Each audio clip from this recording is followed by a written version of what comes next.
One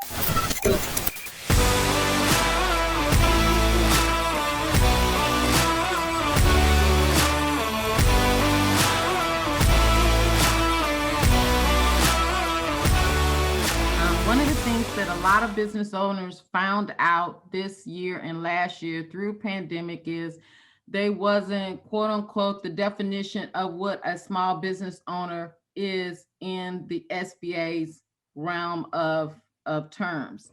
And the way they found out was they either qualified for an EIDL advance, the economic injury disaster loan or advance, or a PPP loan.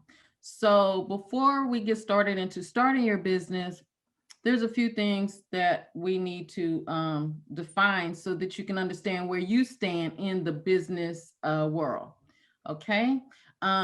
We're going to talk about really defining your dream. Or if you're already in business, you might want to transition to another business. So you still always need to go through this exercise.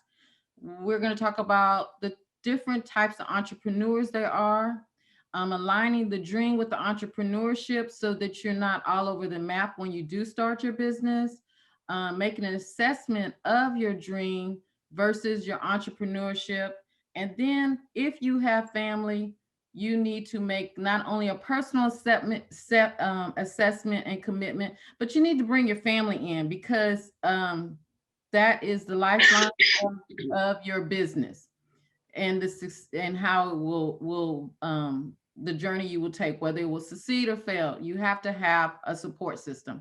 Determining the timeline to fruition so that you're not always saying, I'm working on my business, actually planning a timeline, a deadline. Also determining your monetary and physical contribution to your business. Because if you have a day job, there is a physical contribution that you have to put with it in addition to the monetary. Tapping into your industry resources. A lot of small businesses that I work with, they operate in a bubble. And some of the things I share with them, they'll say, oh, I didn't know that was out there after the fact, after they did all of the work. Finding a mentor that will hold you accountable. That is very important. Creating a business plan, creating a startup budget, and then most of all, staying the course and taking care of yourself. So we're going to try to address all of these things and then move on to the second part of the financing. So in the first part, business owning versus owning a business, there is a big difference. A business owner, entrepreneur, your job as a business owner is to be able to create jobs, wealth, and legacy, to be able to scale up. You might start off as a sole proprietor and go to a LLC, a partnership, or a corporation and hire people as you're scaling up. That is the job of a business owner. That's why the SBA, small businesses and SBA, believe they are the backbone of the country. And as you saw and you see now during the pandemic, they are. Owning a business or doing business as, or businesses that are self-employed investors and it's their livelihood. A perfect example of that is maybe a truck driver. He's just his own truck, taking his own hauls, but he needs, to form a business so that he can, of course, get paid. That's his livelihood. He's self-employed.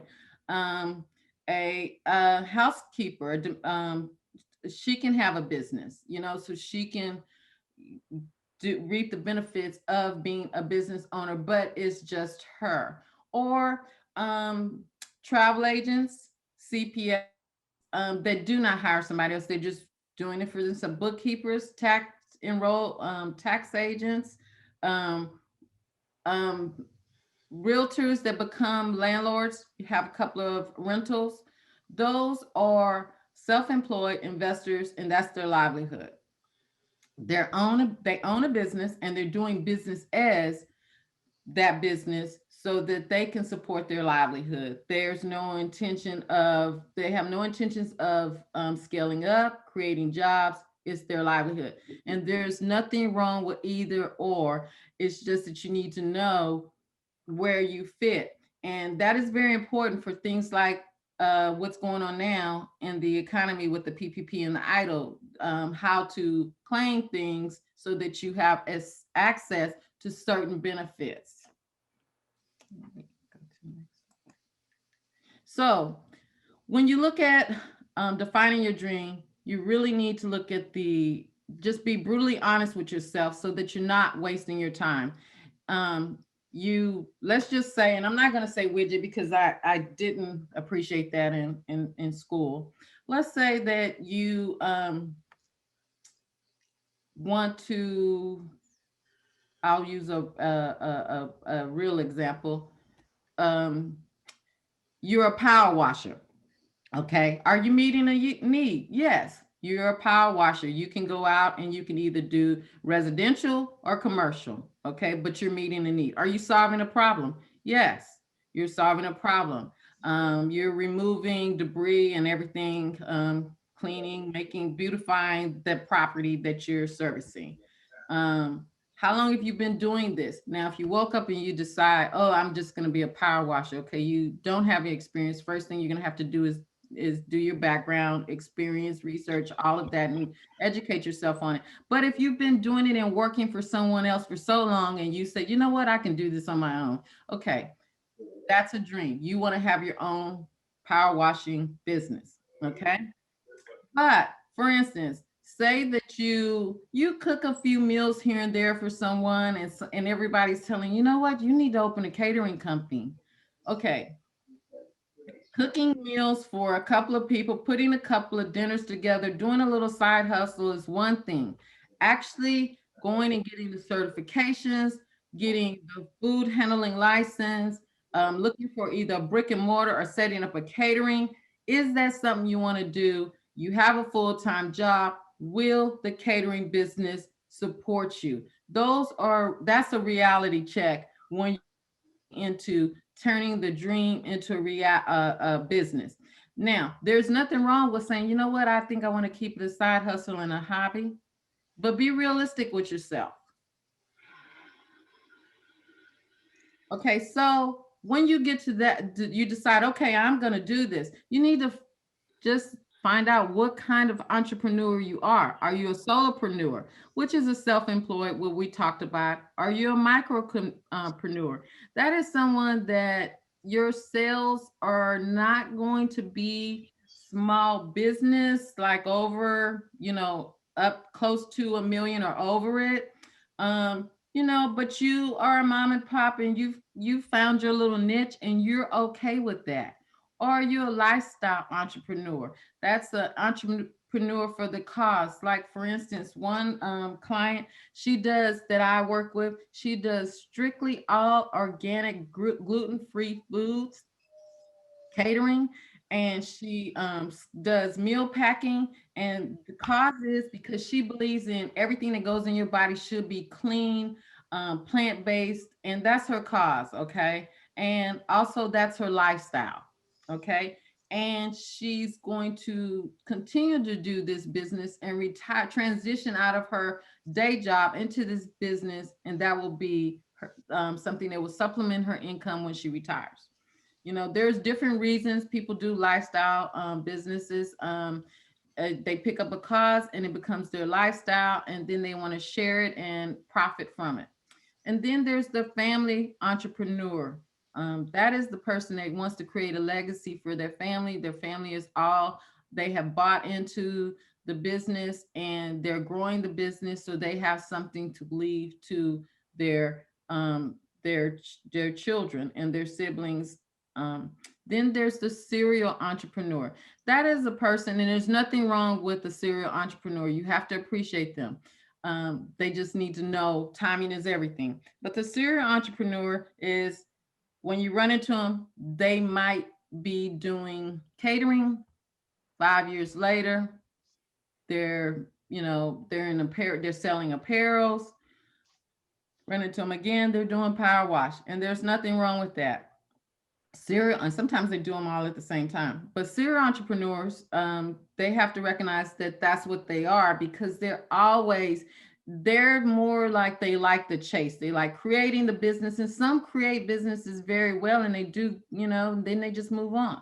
So you need to know where you are, because it's important when you sit down and start writing your business plan. So creating a business plan, you align the dream with the entrepreneurship through a business plan. So, okay, let's do the power wash or the catering. You research. You research, first of all, you find out what other similar businesses in my local vicinity are just like me. The biggest mistake small businesses make when they come to me, or entrepreneurs or sole proprietors, is they come to me and they say, I have a business and I want to put a business plan together. And for instance, the power wash, they'll come to me and they'll say, well, I think I'm pretty much like uh, Service Master. Yeah, I'm like Service or Sears. I think Sears does power wash. They compare themselves to the national brands. You're not there yet. You need to research, first of all, find out what your NACE code is. And your NACE code is your North American Industry Code. You need to find out what your NACE code is. And you can find out that through SBDC or Source. And these links that I'm giving you are on the back of the slide. So you'll be able to, I see you over there writing, but you can find out your NACE codes. And then once you find out your NACE codes, you can Google them. You can, and your SIC code, SIC. You can find out your NACE codes through SBDC, Source, WBA. There are these agencies that will help you. And these NACE codes have industry information that you can research, which is very important. So you're not reinventing the wheel. You will also find out the trends when you Google them. You'll see that, for instance, power washing, oh, it's up 4% this year in the industry average. That way, when you're setting your budget, you know that once you pass the honeymoon period, 90 days of being in business, your business is only subject to increase 4%, unless, of course, you're power washing in a residential area and you found out they're building another master plan community close by. That might be a substantial increase that you can count on. But for the most part, your national average, your increase will be 4% for the next 5 years. And that's how you will create your budget revenue stream from that. You identify your strengths and your weakness. By knowing your NACE code, you'll be able to pull up Reference USA on your competitors and see, because it's public record, and you can get this through the library also. You can pull up, and if they report their taxes and everything, you can pull up what their average revenue is, how much they're spending, so you'll know what you can look for. And then you do a kind of like, I won't say stalking, but it is kind of stalking. You go to their website, you look up their revenue. You, like, for instance, if they're making, and I'm only going to do this because I don't have a calculator in front of me, if they're making 100,000 a year and their average sale is 100, you divide that into it, divide it by 12, and you see how much they're making a month. From that, you'll be able to set your revenue stream. Okay. Then you also look at their website, and maybe if they're close enough, go scope them out and see what are their strengths, what are their weaknesses, how long they've been in business. Then you look, align it with what do you have to offer? What are your strengths and what are your weaknesses? It's a process. So then from all of that, you sit down and you start your requirements. What am I lacking? Okay. Start that list. What is required of me after I looked up the industry average, found out what I need, what kind of license I have to have. And you create a punch list, setting goals, start dates, and completion dates. This first goal could be, I need to get a power washing license, or I need this type of equipment, or I need to get this certification to have these kind of chemicals. I don't know. I'm just, if I was thinking outside, when you want to work with certain things, you have to know what the requirements are regulation wise also. So you find all of this out, you set these goals, you set even a not a realistic, defined, drawn in the sand completion date, but I mean, not, sorry, not realistic. I mean, not a, you don't pull a date out of the sky. You pull something more realistic, that's what I meant, of a date of completion. Like for instance, if you look at the goals and you said, I'm going to need this amount of money, I'm going to need these type of certifications, I'm going to have to buy this equipment, it's going to take me probably 3 years. Okay. But in the interim, I can do these certain things, and you have those listed, and you say, that's going to take me 6 months. This is going to take me um, a month, a year and a half. This is going to take me 12 months till you get to your date. And I always set my deadline date so that I don't confuse myself to my birthday. So if something's going to take me 3 years, I'll say 3 years from the date of my birthday, just kind of like that. So I'm not looking hard on at a calendar. And then you can adjust it. It's your calendar, it's your deadlines. Okay. Then you determine your monetary contribution. That is your cash equity.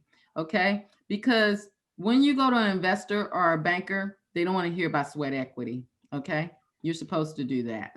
They just don't. They want to know, how much money did you put into the operation? How much did you believe in yourself monetarily? So you have to determine your monetary contribution. The first thing you have to do is know your personal household budget, know the family budget, what it takes to continue living, for lack of a better term. And then what is disposable cash that you can set aside for your business? That's where the family commitment comes in, because now you have to get everybody to buy in if you have a family. Okay. And then the physical contribution that you put in your business, your sweat equity that they don't care about, but you need to know, is how much time are you going to give up after work, on the weekends, when you're off? Do you need to take a vacation on your vacations and work on your business? And that again is where the family and the support comes in, because nobody wants to hear about this if you didn't get them to buy into it. Okay. So from that, you create a startup budget, and there is one at the end of this that you will be able to use. Okay. Okay. The industry that I told you about, you need to tap into those associations, trade associations. This is where you start forming your relationships.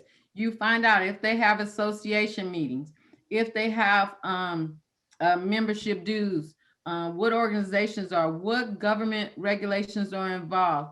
Is there a chamber of commerce? You need to find out who your vendors and resources are. And you'll find that out by attending some of these organizational meetings. And let me tell you, a lot of these have networking luncheons and networking breakfasts that you can attend. You need to attend them if you can. Okay. Networking luncheons and breakfasts is where you're going to be in somebody's face, and you start making a name association with them. You start, finding out who the common denominator is. And what I mean by that is, when you go to these kind of luncheons, bid proposal meetings, conferences, you will start seeing the primaries walking around.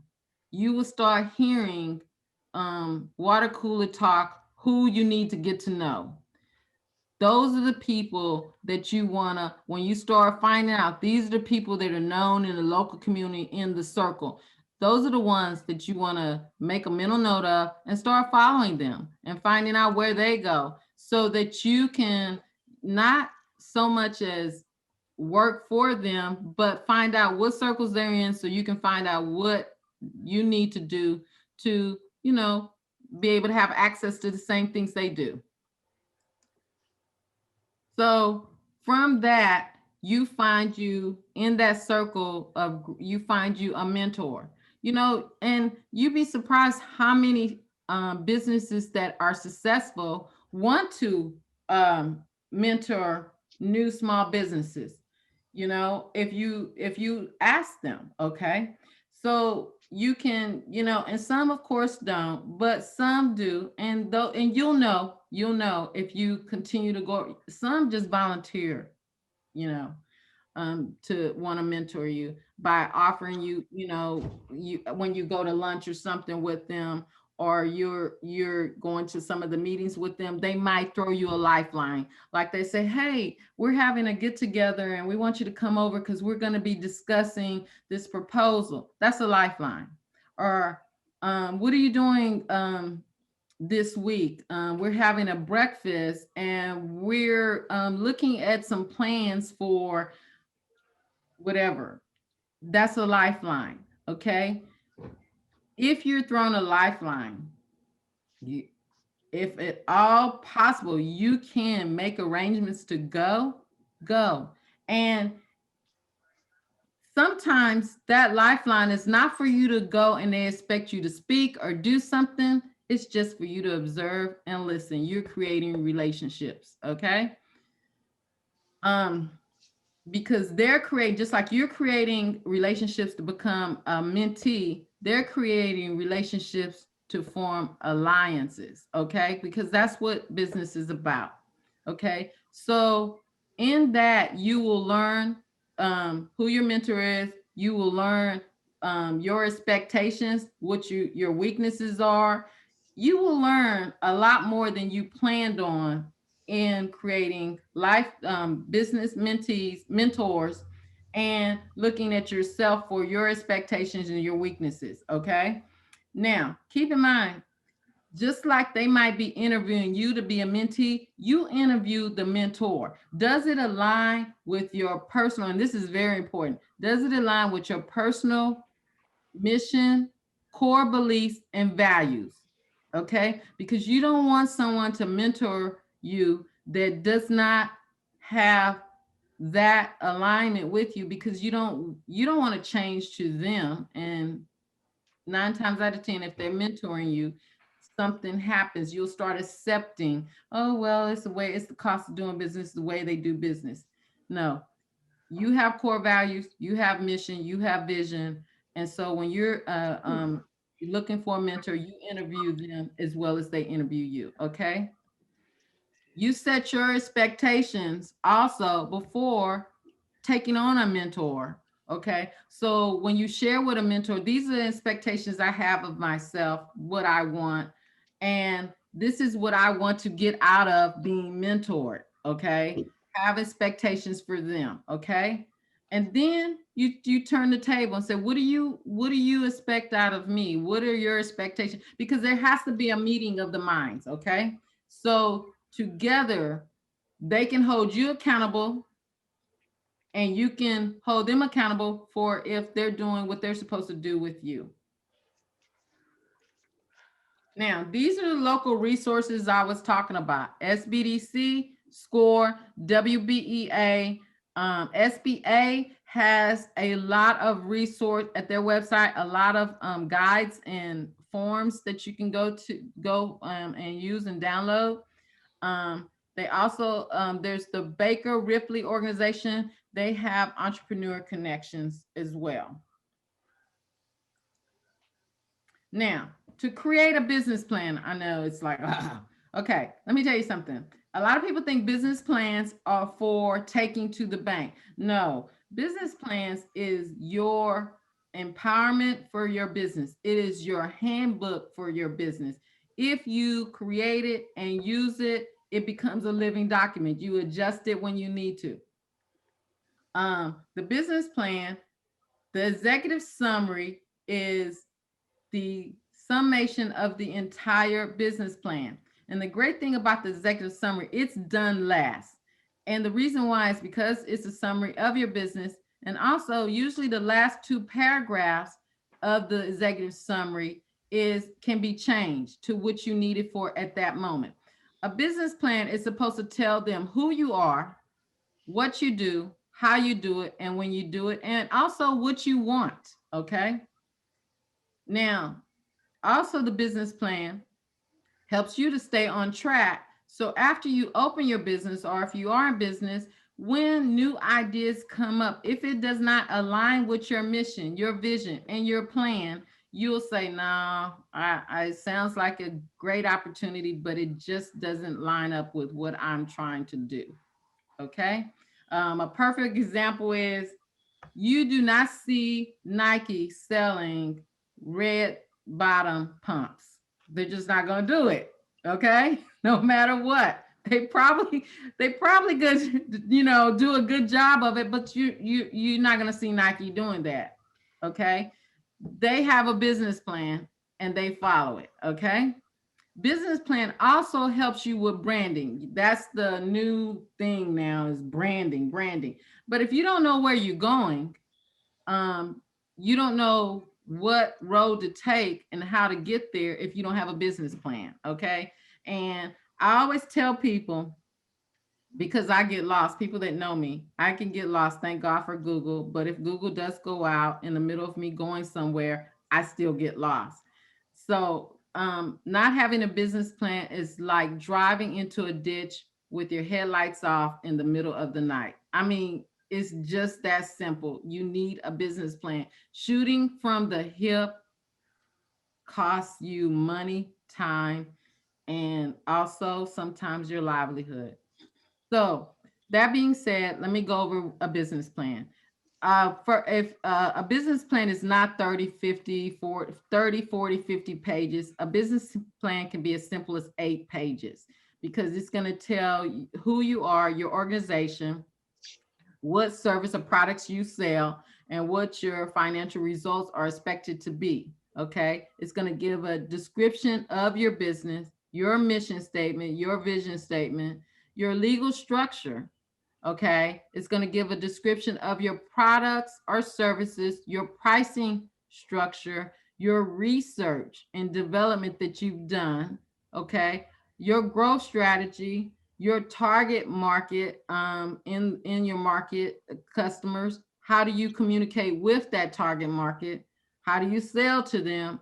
Who your competition is? And finally, your historical or your projections for the next 3 years.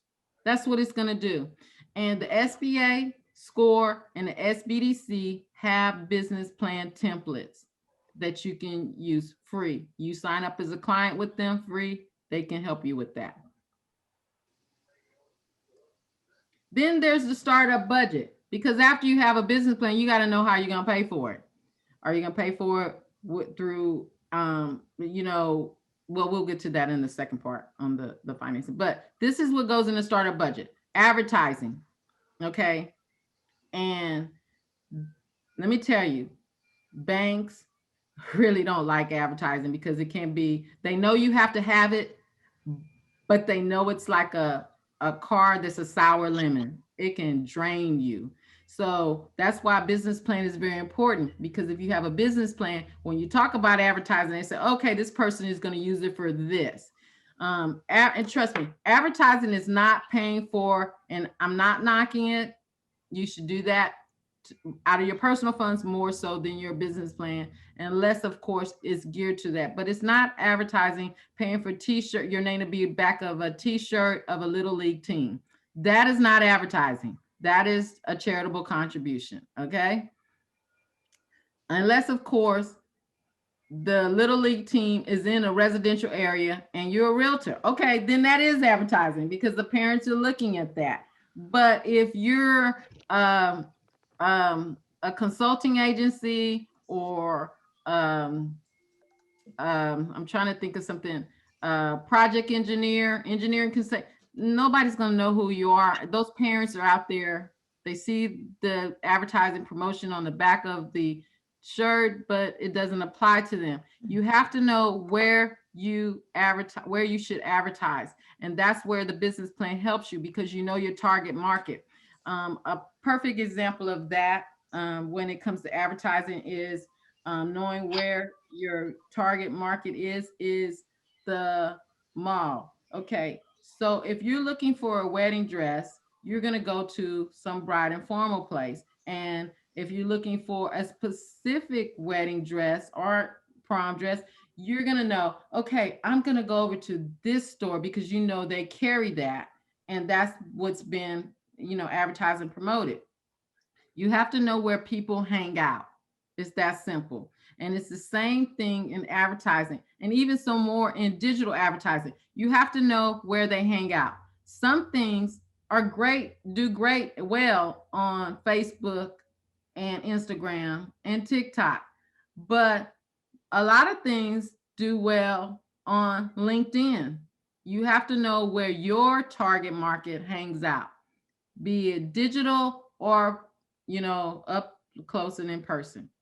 Okay. Also, you need to have on the startup budget is cash. How much cash are you going to need? How much cash on hand are you going to need?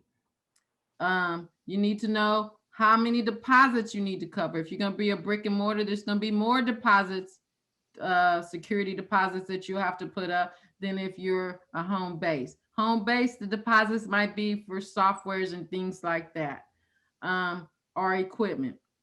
You need to know what equipment you're going to need. You're going to need to know what independent contractors you're going to need. You're going to need to know what type of insurance you need to have and how much that costs.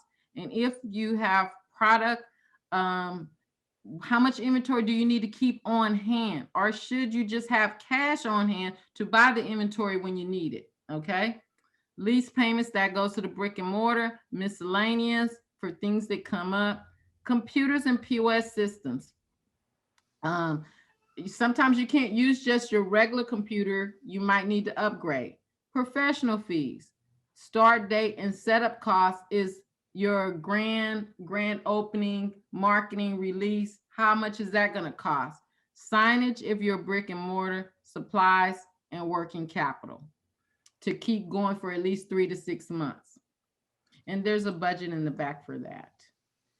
And finally, as an entrepreneur, do all of this. You need to take care of yourself, because until you have that staff in place, if that's the type of business you're going to be opening, you're going to be a jack of all trades. Okay.